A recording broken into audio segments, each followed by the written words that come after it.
Um, dois, três. Um, dois, três. Um, dois, três.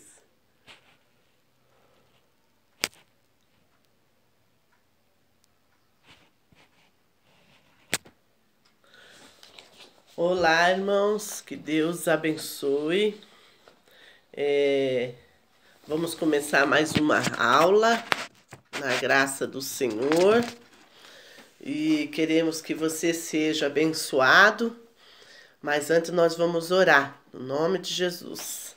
Deus, nós te louvamos e te agradecemos pelas oportunidades que o Senhor tem dado. Deus, eu te louvo porque o Senhor tem dado crescimento, Senhor, à minha vida, à nossa vida. E queremos que o Senhor esteja à frente de tudo, Pai. Tirando tudo aquilo que tenta impedir de nós aprender, Pai. O que é uma intercessão, o que é buscar a Ti. Deus, nós te louvamos e te agradecemos desde já, Pai, porque o Senhor é bom e maravilhoso. Vem estar conosco, Pai. Vem estar, Espírito Santo da verdade. Traz a verdade que restaura, a verdade que nos liberta, a verdade que renova, Senhor, que nos dá oportunidade, em nome de Jesus. Amém. Amém, queridos? Nós vamos aprender hoje de uma aula sobre mais um profeta que intercedia, um profeta que buscava, um profeta que se pôs na presença de Deus, tanto que ele nem era casado. Essa semana nós vamos, esse dia nós vamos estudar, vamos aprender valiosas lições por intermédio da vida desse homem, que Deus dedicou a sua vida, né? Esse homem que dedicou a sua vida na obra de Deus, nascido em uma pequena vila próximo em Jerusalém, ali, e foi o filho de um sacerdote e nunca veio se casar. Dedicando-se de forma intensa ao ministério profético por 4 anos, por quatro décadas, ele ficou ali fazendo a obra de Deus.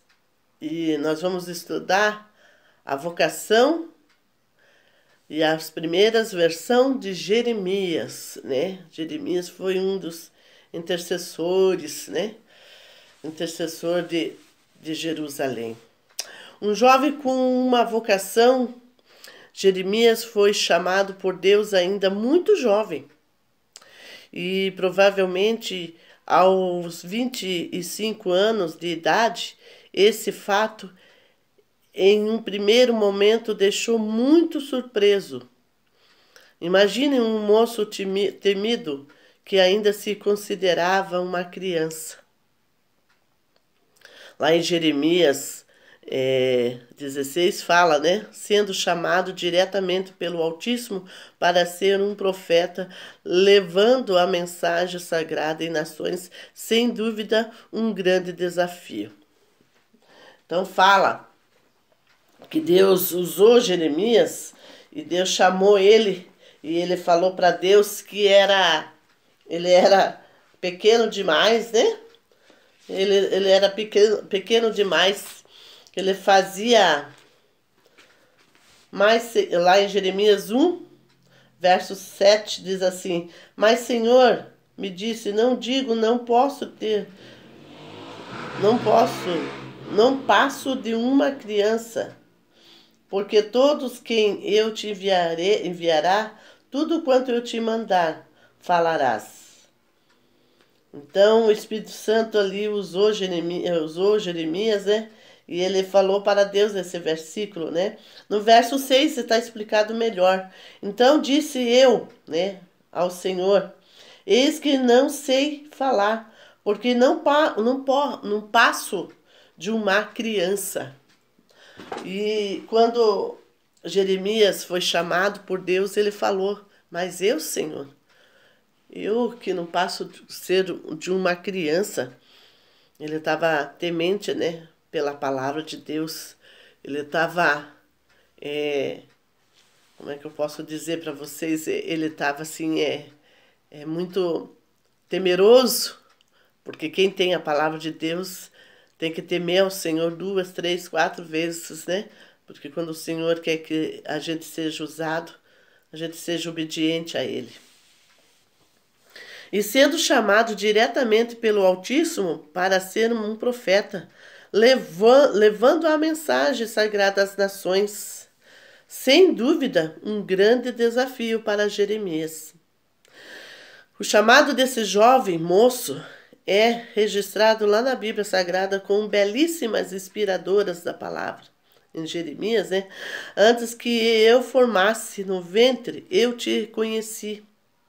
Antes que saísse do mar eu te santifiquei. As nações te dei por profeta. Eis que eu ponho a minha palavra na tua boca, diz o Senhor, né, a Jeremias quando foi chamado.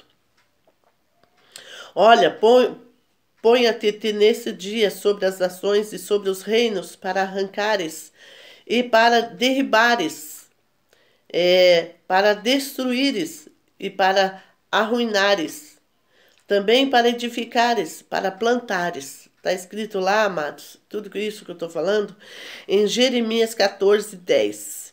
Essas são a palavra do grande poder proferida pelo Senhor a um moço surpreso, porém, a partir de então, convicto da sua missão.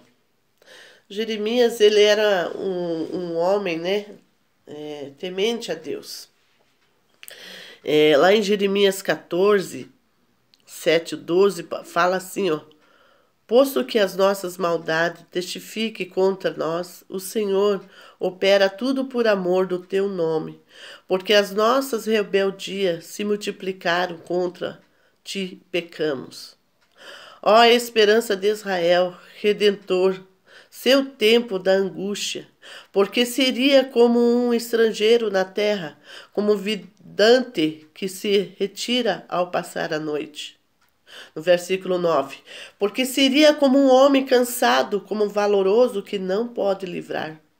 Mas tu estás no meio de nós, ó Senhor, e nós somos chamados pelo teu nome. Não nos desampara.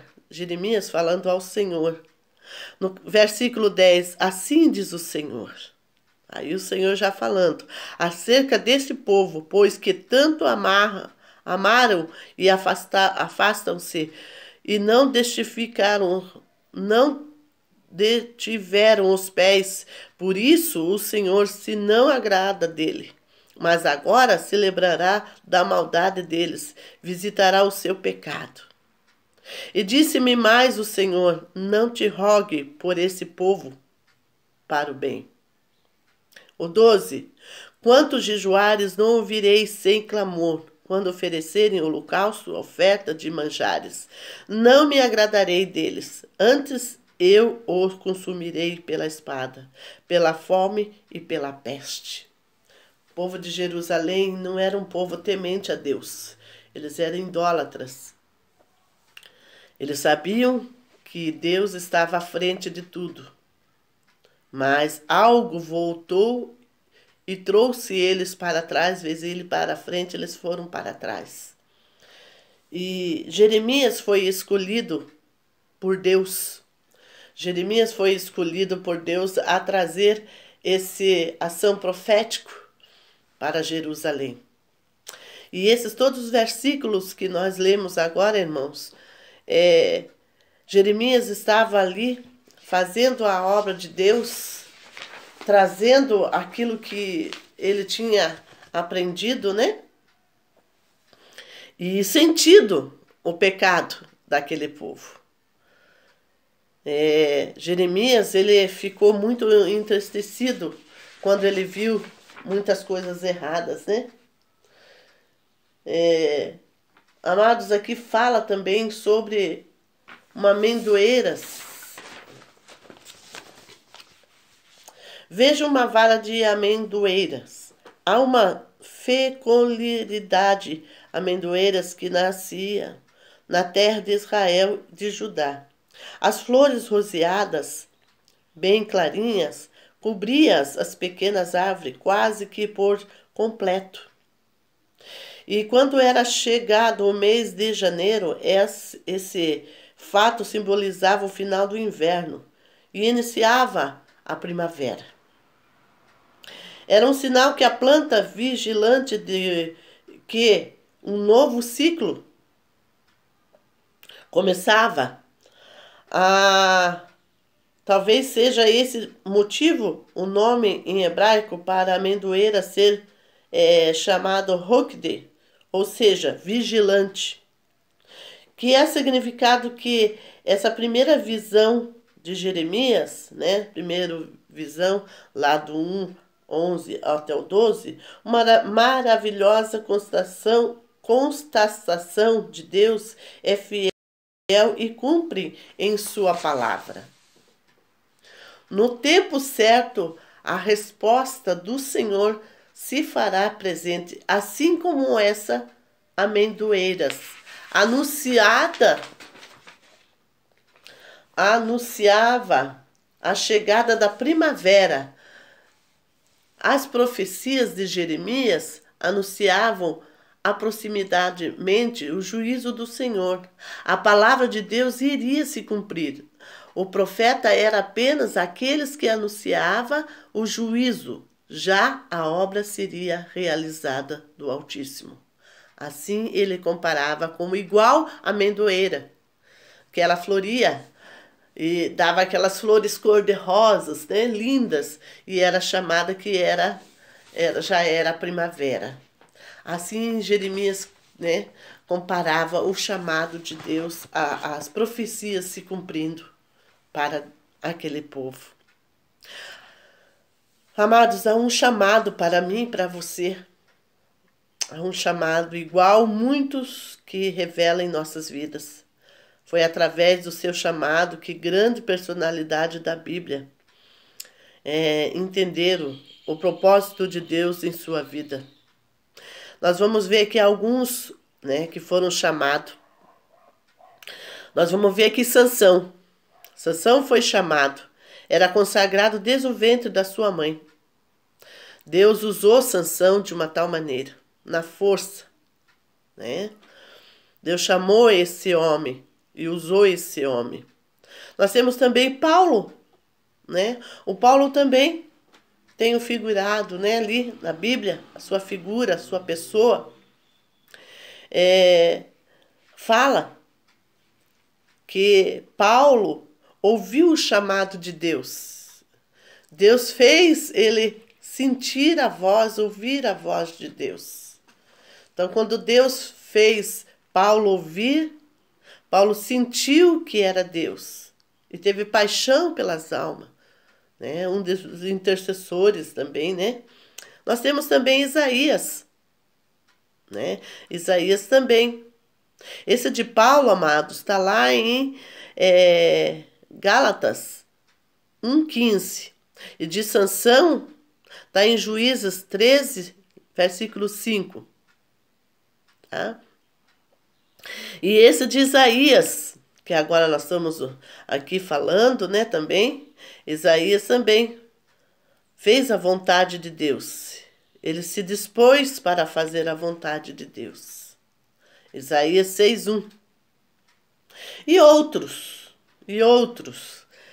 Então, só uma coisa pode trazer a paz no coração de quem tem um chamado e entender prontamente o convite de Deus para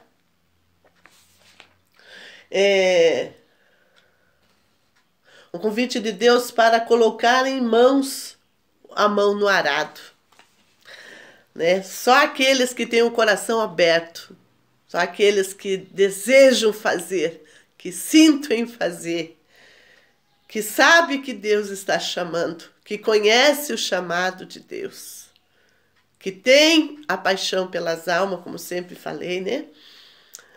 Então, só uma coisa pode nos fazer a paz no coração,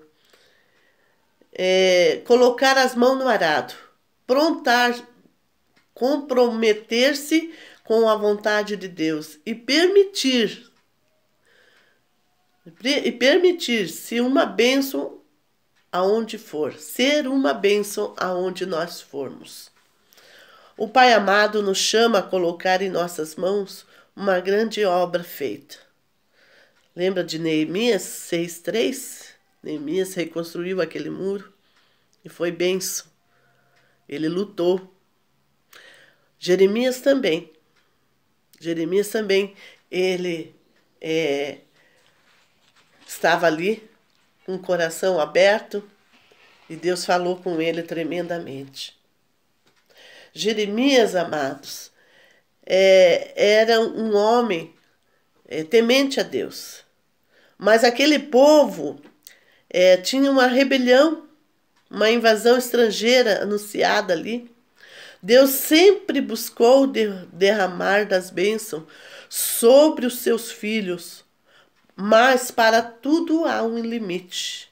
Há uma história que tinha tudo para ser repleta de bênção de um pai amoroso sobre um povo escolhido que caminhava-se para um desfecho trágico.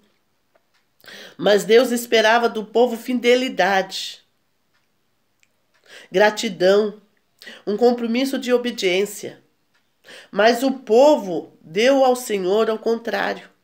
Deu infidelidade e ingratidão e totalmente rebelião. Esse povo de Jerusalém, amados. Eles foram rebeldes.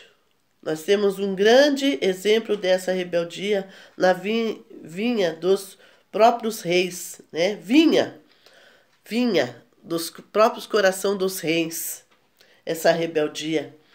Vejamos o caso de Joaquim. Certa vez, quando Nabucodonosor já iniciava a sua campanha de dominação, Jeremias profetizou naquela época, condenando os atos praticados e pregou arrependimento, embora o juízo já se mostrasse iminente. E Jeremias alertava o rei de todos os eventos que estavam acontecendo e representava um exílio de duraria de 70 anos. Jeremias 25, do 1 a 14, fala: todas essas palavras foram escritas e entregues nas mãos do rei.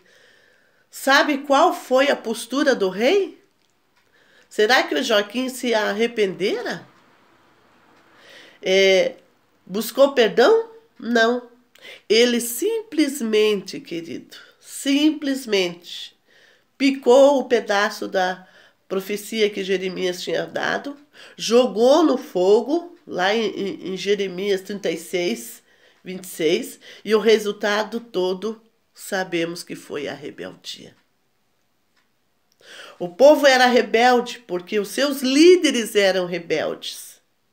Como esperar fidelidade de uma nação cujo rei havia se afastado tanto dos caminhos de Deus? Poucos eram as vozes que pregavam uma conversão retorna à comunhão com Deus. A consequência desse afastamento se concretizou nos tempos de Jeremias, um profeta menosprezado. Jeremias tinha um chamado muito especial. A mensagem que Deus lhe deu era tanto uma destruição quanto a edificação. Tudo dependia de sua profecia que seria recebida no coração das pessoas e que destinavam. O profeta anunciava a necessidade de arrependimento, de conversão, mas sabia a fim que estava determinado aquele povo constantemente apontava os graves pecados cometidos pelo povo. Mas lá em Jeremias 6, do 1 ao 30, daí tem lá 13, do 15 ao 27, Jeremias 16, 10, 13, mas utilizado a desprezo, restou-lhe profunda dor de coração. De ver a sentença de ser cumprida, Viveu para assistir toda a destruição que se seguiam, levada o termo pelo exércitos babilônios. Iniciava-se ali um triste ano de exílio de Judá da Babilônia. Restava ao profeta menosprezar e o choro de um lamento. O choro de um lamento que fala, queridos, é a dor de um intercessor. A dor de um intercessor. A dor de um intercessor, queridos, dói na alma. Dói na alma. Porque o Espírito Santo faz a gente sentir quando você está intercedendo, quando você está buscando, quando você está orando. E Jeremias sentia essa dor.